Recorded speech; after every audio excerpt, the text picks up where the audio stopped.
उस विषय का अध्ययन करते हैं या नहीं करते हैं। मैं इस बारे में बताना चाहता हूं, 2018 में प्रदेश सरकार ने गन्ना के मूल्य में वृद्धि की थी और किन परिस्थितियों में उत्तर प्रदेश अपनी 119 चीनी मिलों का संचालन कर रहा है, वह भी तब कोरोना कालखंड में हम सब जानते हैं जब देश के अधिकतर राज्यों में आधी से अधिक चीनी मिलें बंद हो चुकी थी, तब प्रदेश सभी 119 चीनी मिलों का संचालन कर रहा था।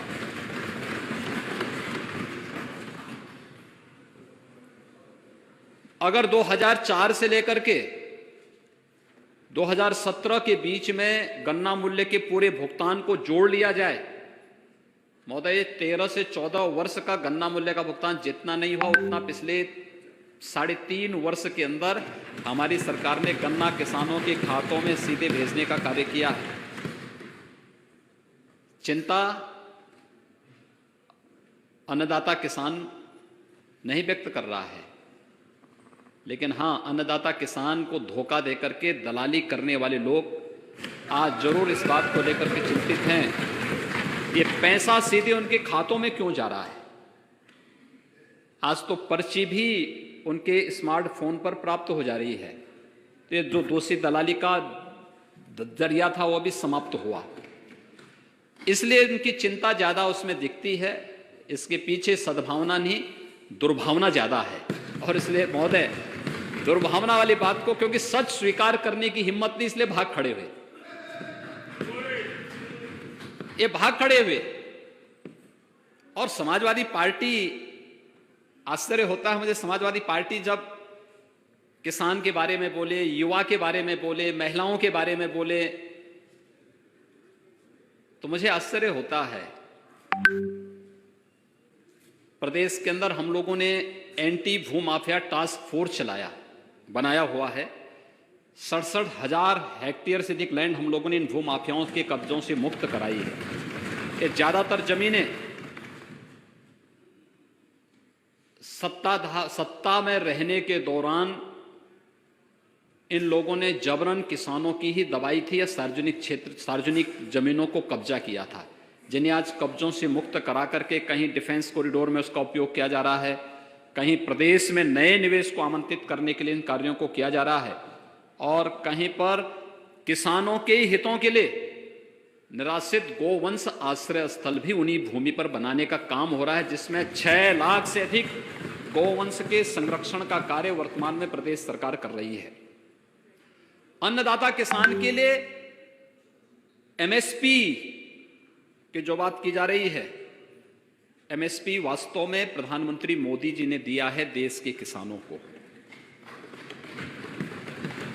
और प्रदेश के अंदर प्रोक्योरमेंट की पॉलिसी हमारी सरकार 2017 में लेकर के आई है। नहीं तो 2003 से लेकर के 2017 के बीच में आप देखेंगे 3 लाख, 5 लाख, 6 लाख कुंटल तक ही प्रोक्योरमेंट होता था। इस वर्ष धान के क्रय की आप बात कर रहे हैं, कोरोना के बावजूद 66 लाख मीट्रिक टन धान का क्रय इस बार एमएसपी के आधार पर धान के किसानों से किया गया। चीनी मिलें हमारी संचालित चल रही हैं, चीनी मिली ही नहीं, खांडसारी के लाइसेंस भी फ्री कर दिए गए, ऑनलाइन उनको सभी लाइसेंस मिलेंगे। ये सब किसानों के हितों को ध्यान में रख करके सारी कार्रवाई सरकार ने की। कोरोना कालखंड के दौरान गेहूं की फसल तैयार थी, गेहूं की फसल के लिए केंद्र बनाने थे, उस समय भी प्रदेश सरकार ने जगह जगह क्रय केंद्र स्थापित किए, हमें अतिरिक्त व्यवस्था देनी पड़ी, और लेकिन किसी भी किसान को हम लोगों ने निराश नहीं होने दिया। प्रोक्योरमेंट जितना पिछले 3.5 पौने 4 वर्ष के दौरान हुआ है, महोदय मैं दावे के साथ कह सकता हूं कि किसी भी सरकार की, वह समाजवादी पार्टी की दोनों बार की सरकार रही हो, 2003 से लेकर के 2017 के बीच में, और बहुजन समाज पार्टी की सरकार रही हो, ये सभी अपने समय के कार्यकाल को देखें और फिर तुलना करेंगे इन 3.5 वर्षों के कार्यकाल के दौरान तो इनके 5 वर्ष के कार्यकाल पर 3 वर्ष का कार्यकाल कई बारी हावी होता हुआ दिखाई देता है, भारी पड़ता है। जहां तक केंद्र सरकार के द्वारा बनाए गए 3 कृषि कानून हैं, मैं विनम्रता के साथ कहना चाहूंगा कि केंद्र सरकार ने इसके लिए इस किसान संगठनों के साथ बड़े सम्मान के साथ वार्ता के लिए आमंत्रित किया, कई दौर की बातचीत हुई और हर एक स्तर पर केंद्र सरकार इस समस्या को संवाद के माध्यम से समाधान करने के लिए पूरी ईमानदारी और पूरी प्रतिबद्धता दिखाई। हर स्तर पर संवाद बनाए रखा गया। लेकिन महोदय, जब देश अपना राष्ट्रीय पर्व मना रहा था, गणतंत्र दिवस के दिन जो कुछ हुआ है लाल किले पे, तिरंगे का अपमान हुआ, भारत के आन बान सम्मान का अपमान हुआ, और यही नहीं, जब हम संवैधानिक प्रतीकों का अपमान करते हैं तो भारत के संविधान का भी अपमान करते हैं, और भारत के संविधान का अपमान का मतलब बाबा साहब भीमराव अंबेडकर का भी अपमान करते हैं।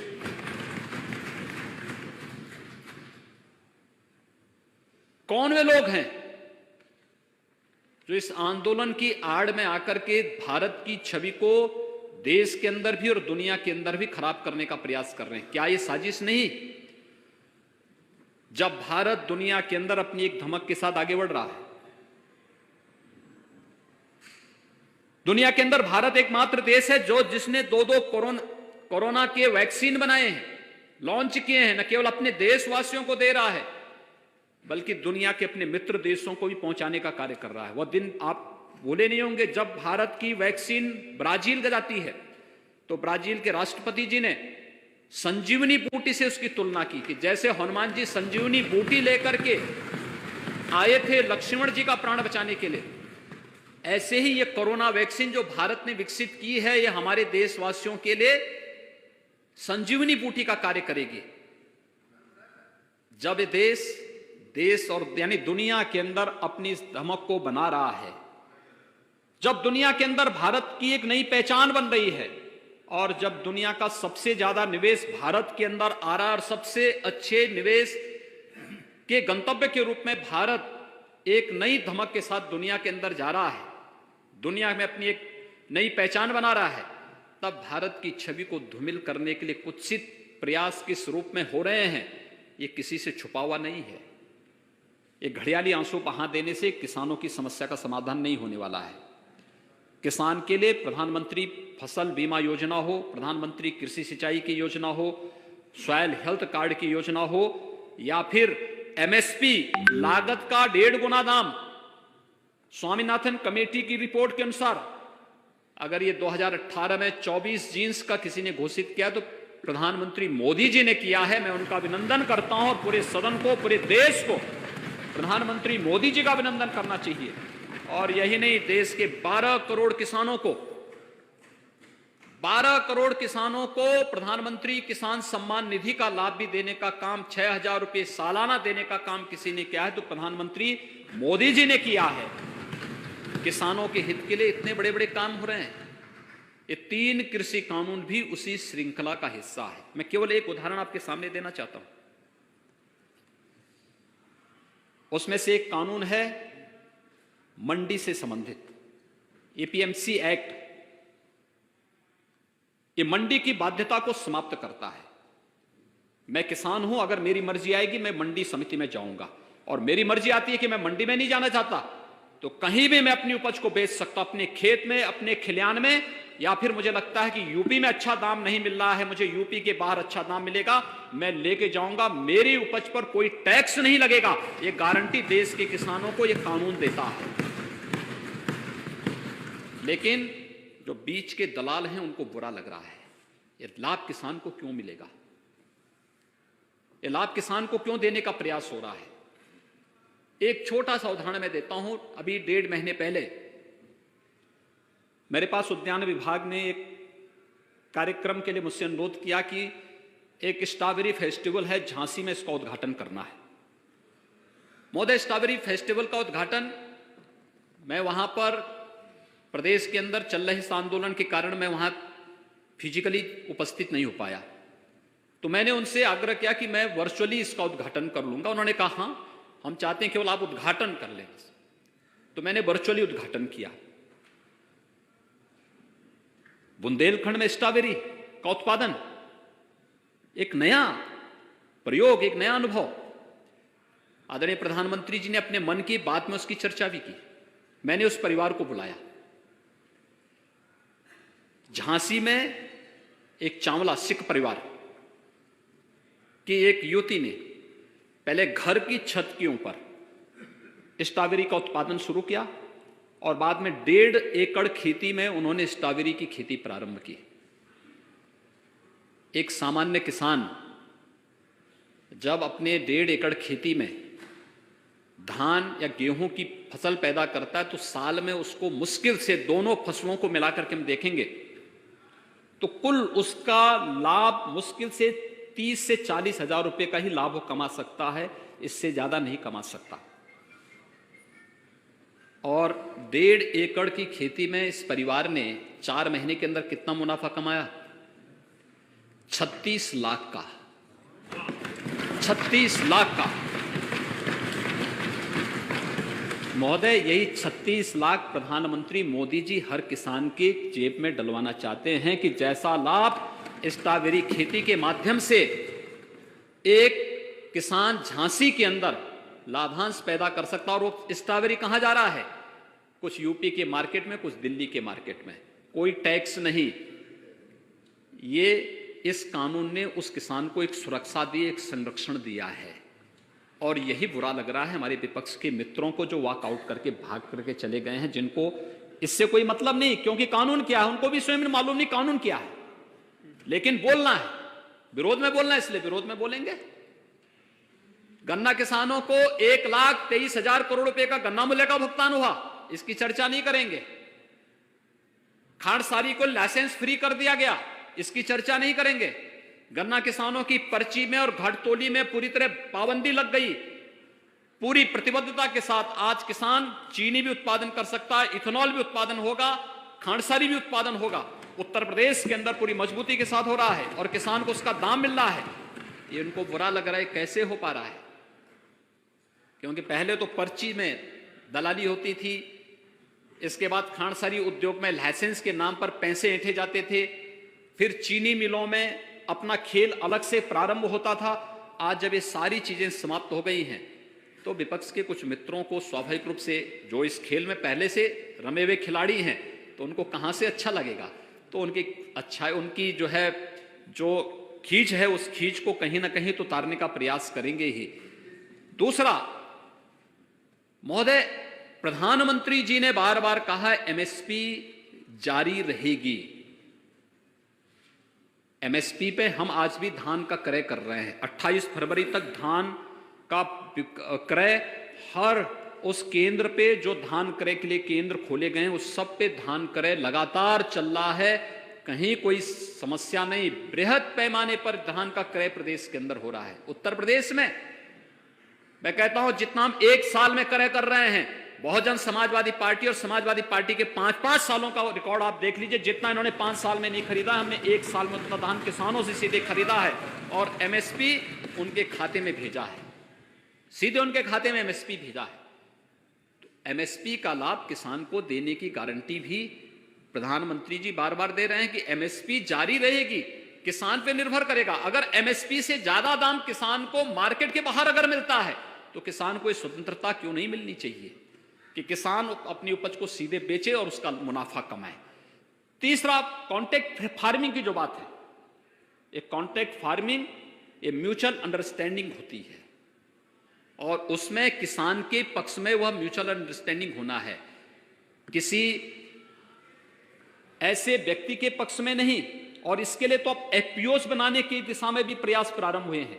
देश के अंदर 1,000 नए एफपीओज गठन, 10,000 नए एफपीओज गठन के लिए भारत सरकार सहयोग कर रही है। प्रदेश के अंदर हमने इस प्रक्रिया को आगे बढ़ाना प्रारंभ किया है। हर विकास खंड में एक किसान उत्पादक संगठन बना करके किसान को अधिक से अधिक मुनाफा देने की कार्रवाई प्रारंभ हो रही है। एफपीओज का मतलब या कॉन्ट्रैक्ट फार्मिंग का मतलब यह है कि सभी लोग एक साथ, अब आप देखेंगे पश्चिम में बड़ी जोत के किसान हैं, लेकिन अगर आप पूरब में जाएंगे तो पूरब में छोटी जोत के किसान हैं। सभी लोग छोटी छोटी खेती का काम करते हैं। अगर इसी में कुछ किसान खेती के साथ जुड़े हैं, कुछ फूड प्रोसेसिंग के साथ जुड़ जाएं, कुछ लोग किसी अन्य उसके साथ इथेनॉल के साथ जुड़ जाएं, कुछ लोग बायोफ्यूल के साथ जुड़ जाएं और उसी एक खेती को व्यवस्थित रूप से संचालित करके आगे बढ़ा दिया जाए, मैकेनाइज खेती उसमें प्रारंभ कर दी जाए, मुनाफा तो हर एक किसान की जितना रुपया होगा उसके अनुसार, जहां वह 10,000 रुपये कमा रहा है अपने खेत के छोटे से टुकड़े में साल में, अगर उसी में उसको 1 लाख रुपए या 5 लाख रुपए सालाना मिल जाए तो किसान के चेहरे पर खुशहाली लाने का प्रयास है और किसान की आमदनी को कई गुना बढ़ाने की प्रक्रिया के हिस्से हैं, जिससे उसके चेहरे पर खुशहाली आए। और अन्नदाता किसानों के हित के लिए बनाए गए कानून को देश के सभी प्रगतिशील किसानों ने उसका सम्मान किया है, स्वागत किया है।